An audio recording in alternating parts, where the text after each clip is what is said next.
ನಮಸ್ತೆ ಎಲ್ಲರಿಗೂ. ನನ್ನ ಚಾನಲ್ಗೆ ಸ್ವಾಗತ. ಇದು ಯರ್ಕಾಡ್ ರೈಡ್ಸು. ನಾನು ಸೋಲೋ ಧನುಷ್ಕೋಟಿ ಹೋಗ್ಬೇಕು ಅಂತ ಹೋಗಿದ್ದೆ. ಕಾರಣಾಂತರದಿಂದ ಹೋಗೋಕ್ಕಾಗಲಿಲ್ಲ. ನಾನು ಹೊರಟಿದ್ದು ನವಂಬರ್ 28. ಹೊರಟು ನಾನು ಪಾಂಡಿಚೇರಿ ಪ್ಲ್ಯಾನ್ ಮಾಡಿದ್ದೆ. ಪಾಂಡಿಚೇರಿಯಿಂದ ಧನುಷ್ಕೋಟಿ ರಾಮೇಶ್ವರಂ ನೋಡ್ಕೊಂಬರೋಣ ಅಂತ. ಪ್ರಾಬ್ಲಮ್ ಏನಪ್ಪ ಆಯಿತು ಅಂದರೆ, ಒಂದು ಇದು ಎಲ್ಲ ಗೊತ್ತಿರೋ ಹಾಗೆ ನ್ಯಾಚುರಲ್ ಕ್ಲೈಮಿಟೀಸ್ ಆಯ್ತಲ್ಲ, ಆ ಥರ ನನಗೂ ಅಲ್ಲಿ ಎಕ್ಸ್ಪೀರಿಯೆನ್ಸ್ ಆಯಿತು. ಪಾಂಡಿಲಿ ಇರ್ಬೇಕಾದ್ರೆ ಹೈಟ್ ಟೈಡ್ಸ್ ಇದೆ ಅಂತ ಹೇಳ್ಬಿಟ್ಟು ಅಲ್ಲಿ ಎಲ್ಲ ಬೀಚ್ಗೆಲ್ಲ ಯಾವುದಕ್ಕೂ ಬಿಡ್ತಾ ಇರಲಿಲ್ಲ ಅಷ್ಟಾಗಿ.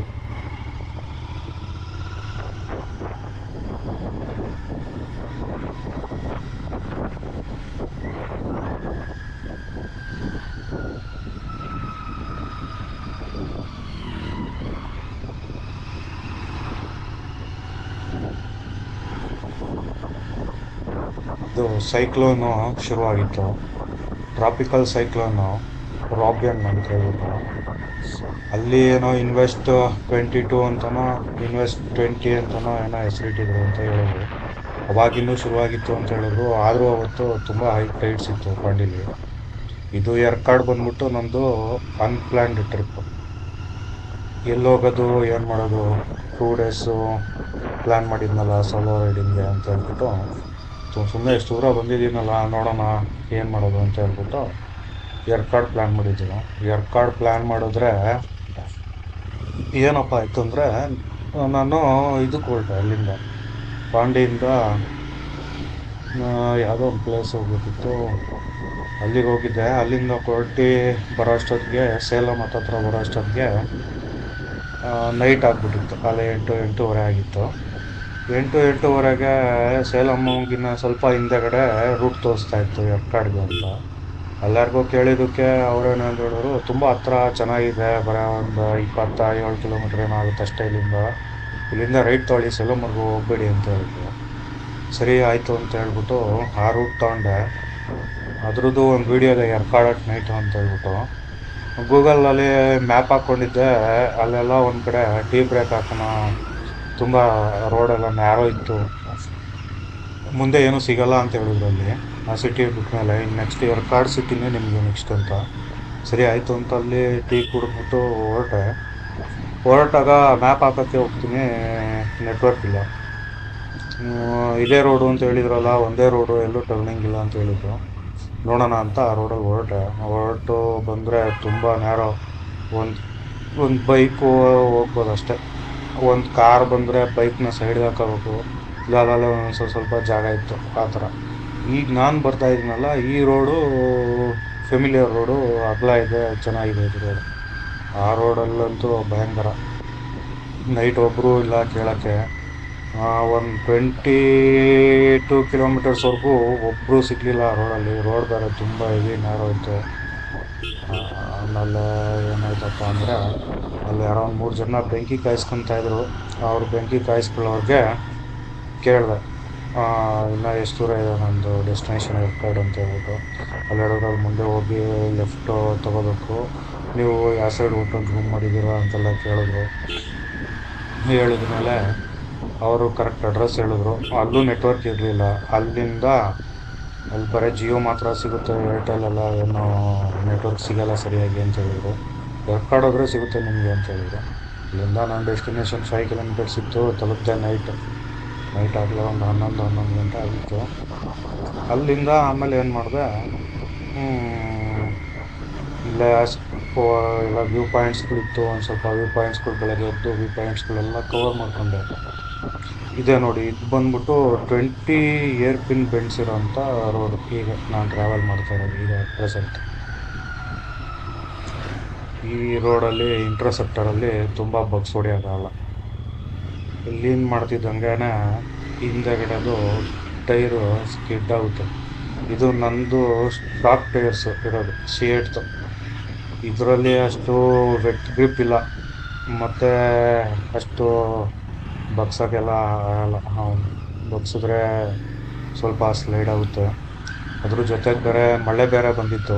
ಅದೇ ಹೇಳಿದ್ನಲ್ಲ ನಿಮಗೆ, ಅದು ಇದು ಸೈಕ್ಲೋನ್ದು ಪ್ರಭಾವದಿಂದ. ಆದರೂ ಚೆನ್ನಾಗಿತ್ತು. ಅಂದರೆ ಸ್ಪೀಡ್ ಹೋಗೋಕೆ ಆಗ್ತಾಯಿರಲಿಲ್ಲ ಅನ್ನೋದೊಂದಷ್ಟೇ ಸಾಕು. ನಾರ್ಮಲ್ ಸ್ಪೀಡ್ಸಲ್ಲೇ ಬಂದಿದ್ದು ಇದು. ಚೆನ್ನಾಗಿತ್ತು ಸೋಲೋ ರೈಡು. Different experience. ನನ್ನ ಫಸ್ಟ್ ಸೋಲೋ ರೈಡು. ತುಂಬ ಲಾಂಗ್ ರೈಡಿದ್ದು. ಈ ರೈಡಲ್ಲಿ ನಾನು ಕವರ್ ಮಾಡಿದ ಒಟ್ಟು 1200 ಕಿಲೋಮೀಟ್ರ್, 1220 ಕಿಲೋಮೀಟ್ರ್ ಕವರ್ ಮಾಡಿದ್ದೆ ಈ ರೈಡಲ್ಲಿ. ಎಲ್ಲ ಅನ್ಪ್ಲ್ಯಾನ್ಡ್ ಆಗೋಯ್ತು.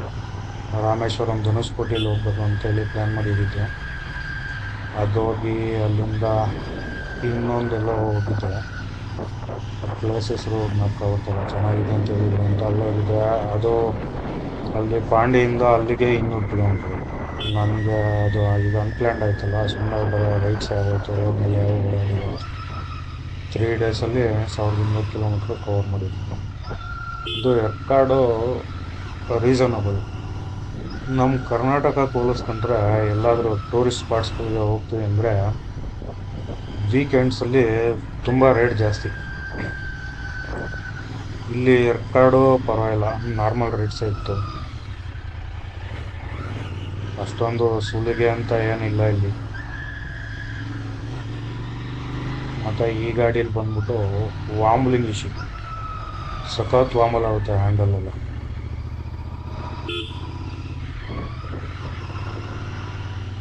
ವಾಬ್ಲಿಂಗ್ ಇಶ್ಯೂಸ್ ಇದ್ರೂ ಈ ಗಾಡಿ ಓಡಿಸೋದೇ ಒಂಥರ ಮಜಾ, feel.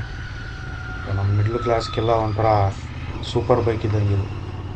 650cc parallel twin engine. ಒಂಥರ ಸೌಂಡು, ಆ ರಂಬ್ಲಿಂಗ್ ಸೌಂಡು ತುಂಬ ಇಷ್ಟ ಆಗುತ್ತೆ. ನಮ್ಮಂಥ ಮಿಡ್ಲ್ ಕ್ಲಾಸ್ಗಳಿಗೆಲ್ಲ ಇದು ಸೂಪರ್ ಬೈಕೆ ಸರಿ. ಅದರಲ್ಲೂ ನಾವು ಕೊಟ್ಟಿರೋ ದುಡ್ಡುಗೆ ಯಾವುದೇ ಬೈಕ್ 650cc ತಗೊಬೇಕು ಅಂದರೂ ಇವತ್ತು ಎಲ್ಲ 7.5 8 ಮೇಲೆ ಇದೆ. ಆಲ್ಮೋಸ್ಟ್ ಅಲ್ಲ ಪ್ಯಾರಲಲ್ ಟ್ವಿನ್ನು 650 ಎಲ್ಲ ತಗೋಬೇಕು ಅಂದರೆ 7.5 ಆಗುತ್ತೆ. NX 500 ಅಂತ ಒಂದು ಗಾಡಿ ಇದೆ ಹೋಂಡಾದಲ್ಲಿ. ಅದನ್ನು ನೋಡ್ತಾ ಇದ್ದೆ, ಅದು 7.5 ಚೇಂಜ್ ಆಗುತ್ತೆ ಆನ್ ರೋಡ್ ಅಂತ ಹೇಳ್ತಾ ಇದ್ರು. ಕೊನೆಗೆ ಬೇಡ ಇದೆ. ಬುಲೆಟ್ ಅಂದರೆ ಅದೇನೋ ಒಂದು ಫೀಲ್. ಬುಲೆಟ್ ಗಾಡಿ ಒಂದು ಮಡಗಿರ್ಬೋದು ಅನ್ನೋದು ನಮ್ಮ.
ಈ ರೋಡಲ್ಲಿ ಬರ್ತಾ ಒಬ್ಬರು ಸ್ಕಾರ್ಪಿಯೋದವ್ರು ಸಿಕ್ಕಿದ್ರು. ಗಾಡಿ ಹಳೆಯದಾದರೂ ತುಂಬ ಚೆನ್ನಾಗಿ ಓಡಿಸ್ತಾ ಇದ್ರು. ಎಲ್ಲಿ ಸೈಡ್ ಹೊಡಿಬೇಕು ಅಂತ ಹೇಳಿ ತುಂಬ ಚೆನ್ನಾಗಿ ಗೊತ್ತಿದೆ ಅವರು. ಬ್ಲೈಂಡ್ ಸ್ಪಾಟ್ಗಳಲ್ಲಿ ಸೈಡ್ ಹೊಡಿತಾ ಇರಲಿಲ್ಲ. ತುಂಬ ಚೆನ್ನಾಗಿ ಓಡಿಸ್ತಾ ಇದ್ರು ಗಾಡಿ. ಇದೇ ಗಾಡಿ ಅವರು ಚೆನ್ನಾಗಿ ಓಡಿಸ್ತಾ ಇದ್ರು. ಹಳೆ ಗಾಡಿ ಆದರೂ ಸ್ಕಾರ್ಪಿಯೋ ತುಂಬ ಚೆನ್ನಾಗಿ ಓಡಿಸಿದ್ರು ಮತ್ತು ಓಡಿಸ್ತಾ ಇದ್ರು.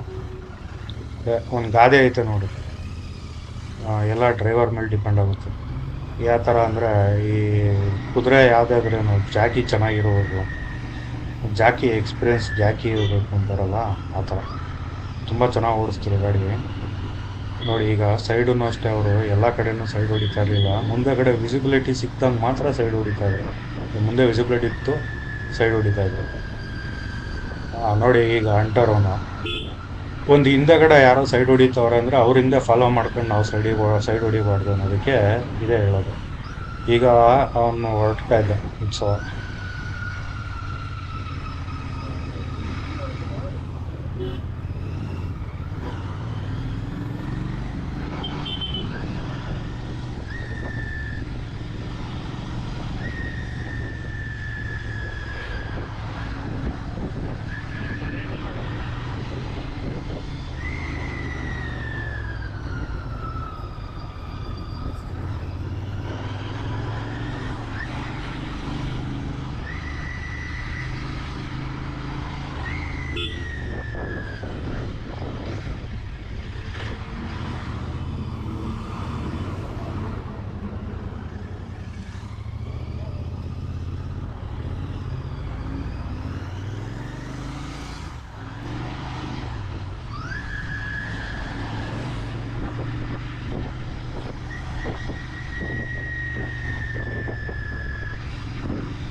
ಇದೆ ನೋಡಿ ಲಾಸ್ಟ್ ಏರ್ ಪಿನ್ ಬೆಂಡು. ಇದಾದ್ಮೇಲಿಂದ ನೆಕ್ಸ್ಟು ಫಾರೆಸ್ಟ್ ಚೆಕ್ ಪೋಸ್ಟ್ ಸಿಗುತ್ತೆ, ಇಲ್ಲ ಯರ್ಕಾಡ್ ಚೆಕ್ ಪೋಸ್ಟ್ ಇರಬೇಕು. ಅದು ಹಾಕ್ತಿದ್ದಂಗೆ ನೆಕ್ಸ್ಟು ಸೇಲಂ ರೂಟ್.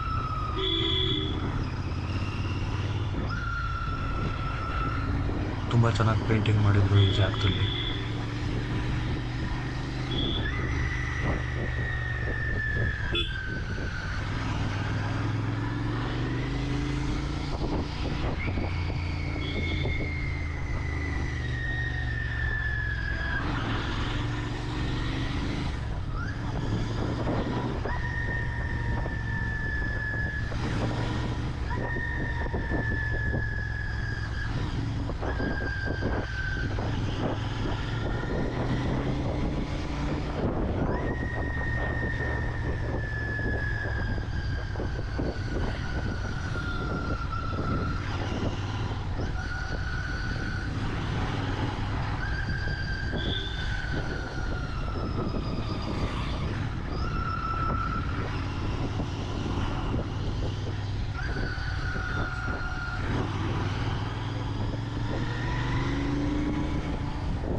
ಮುಂದೆ ಬರ್ತಾ ಇರೋದೇ ಚೆಕ್ ಪೋಸ್ಟ್.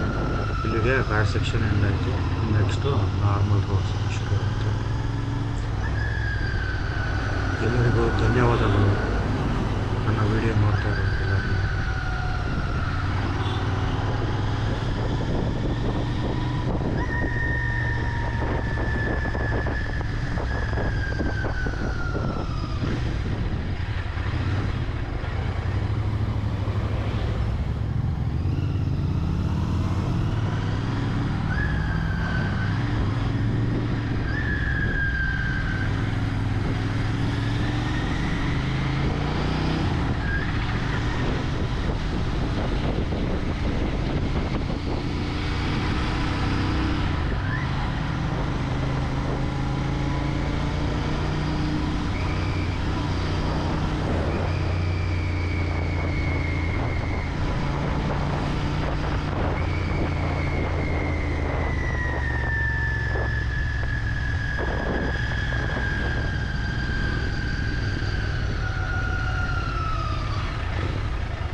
ಈ ವಿಡಿಯೋ ಇಷ್ಟ ಆಗಿದ್ದರೆ ನಿಮಗೆಲ್ಲರಿಗೂ ಲೈಕ್ ಮತ್ತು ಸಬ್ಸ್ಕ್ರೈಬನ್ನು ಒತ್ತಿ.